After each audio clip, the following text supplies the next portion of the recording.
Hello, it is Heather and Phil, and we're hanging out today in the Bluff View Art District. We just had lunch at Tony's. It was fantastic. I had lasagna and a Caesar salad. What'd you have, Heather? Chicken tetrazzini. She had a big fancy word. It was pretty good, and we sat right by the window, and there was some beautiful light coming in, and I made a portrait of Heather with the Z50 and the 50mm f1.8G. And now we're going to kind of wander around and see what we can see. Come with us. Okay, so this is the portrait that I made of Heather while we were sitting at the table in Tony's. And I think it was David Sailors who said, if you find some great light coming in through a window, make a picture. And make a picture I did. So kind of hanging around down by the Hunter Museum, which is right up there. And right over there is the brand new Edwin Hotel, which is really cool. Just taking pictures of whatever comes around. There's this whole field of periwinkle right here, right on the side of the walkway. And I brought my macro lens with me just in case some flower opportunities came up, but I just made a photo, not a real up close photo, but I just made a photo with the 50 to 250. Okay, so here is a ladybug photo made with the 50 to 250 at 250 millimeters. This is the larger of the two Z50 kit lenses. And you know, I was really supposed to be doing street photography, or that was my plan. I brought my macro lens along just in case there was some spring type foliage, but I ended up doing a little bit of macro photography with the Z50 kit lens. Look, it's a wooden horse. Kind of artsy-fartsy. All right, so here is the 50 to 250 millimeter lens doing something that I didn't think it could do. It's taking a photograph, a good photograph actually, of a brown thrasher, the state bird of Georgia, here in this redbud tree. And while I was looking at the redbud tree, I decided to take a picture with the redbud tree in focus, still using the 50 to 250, looking across at the Edwin Hotel out of focus in the background. I thought that was pretty cool, and those redbud trees are really something. We planted 2 of those the day we recorded this video.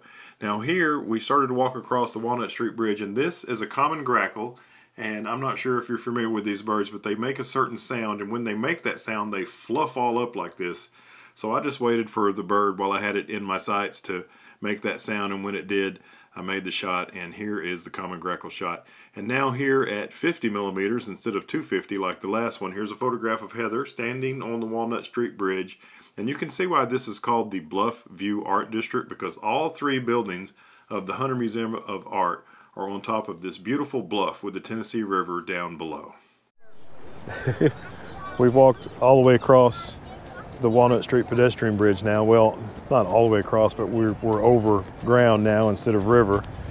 And now we'll probably turn around and go back to the south shore or the downtown shore of the Tennessee River. I've been using the 50 to 250 exclusively during this photo walk. And gosh, it's got a lot of range and it can do a lot of things.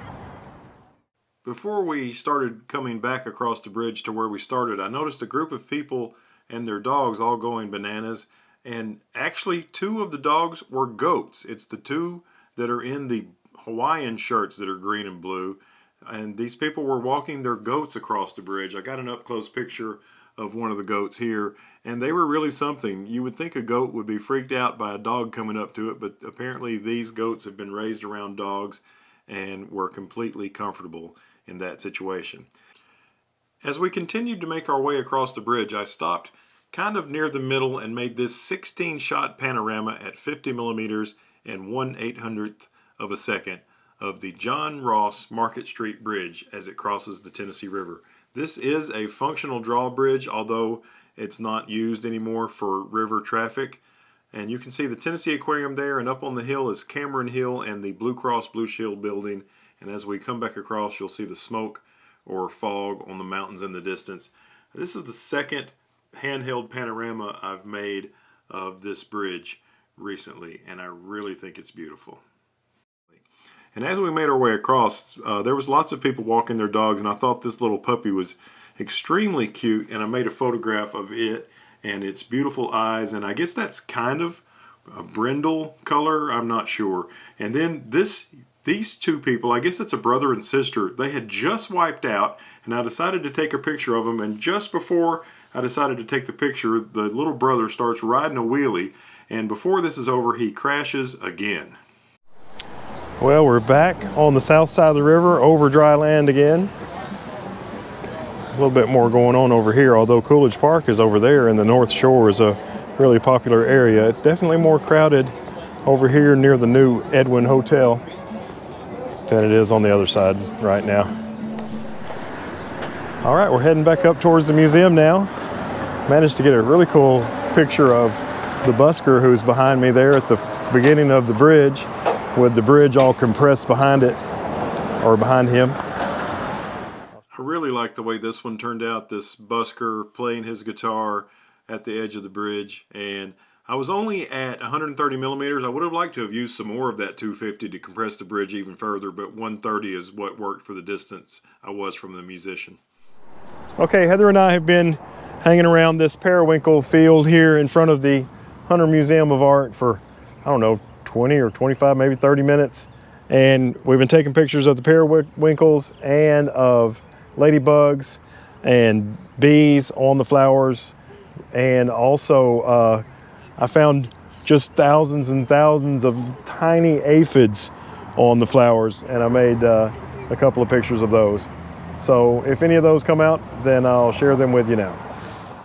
All the rest of the photos are made with the F-mount 105 f2.8 VR macro lens that I bought from my friend Joy, and that lens works fantastically with the Z50. I'm really pleased with it. Now this and the previous photo are of a ladybug, and according to Heather, this is the type of ladybug that is not an invasive species here in America. And here is very up close of the stems and one of the petals from the periwinkle flower, and look at all those tiny aphids. They're about the size, some of them are even smaller than an eyeball on the ladybug. And here's one more ladybug shot. This is another of the non-invasive ladybugs, and apparently the invasive ladybugs were brought in to take care of pests. And in this photo you can see the invasive species type ladybug, and it is working on those aphids. Look how tiny they are compared to the ladybug, and it looks like the ladybug is really trying to eliminate them. Here's another shot of probably the same one on the same stem, just a different angle. And again, I can't tell you how happy I am with the way that Z50 works with the FTZ adapter and the 105 2.8 macro. Here's a honeybee on one of the flowers, very beautiful. Not a whole lot of depth of field, even at f16. The bee's in focus, but I think its feet and the flower are out of focus. And I'm not sure exactly what kind of flower this is, but it's absolutely beautiful. Really, really happy with this photograph. This had just began to bloom, and you can see the whites and pinks of the flowers and the even darker pink before the flower had opened up in some spots. And the center of the flower I think is so beautiful, the way it's gold looking. All right, well, Heather and I have had a nice time doing a photo walk around the Bluff View Art District and the Walnut Street pedestrian bridge. We did some street photography and some photography of macro. We used the 50 to 250 telephoto kit lens for the Z50 and the 105 f2.8 macro on the FTZ. And then of course, if you recall, I took a photograph of Heather in the restaurant with the 50mm 1.8. We appreciate you watching. Hope you have a great day, and we look forward to seeing you in the next one. Bye-bye. Bye-bye.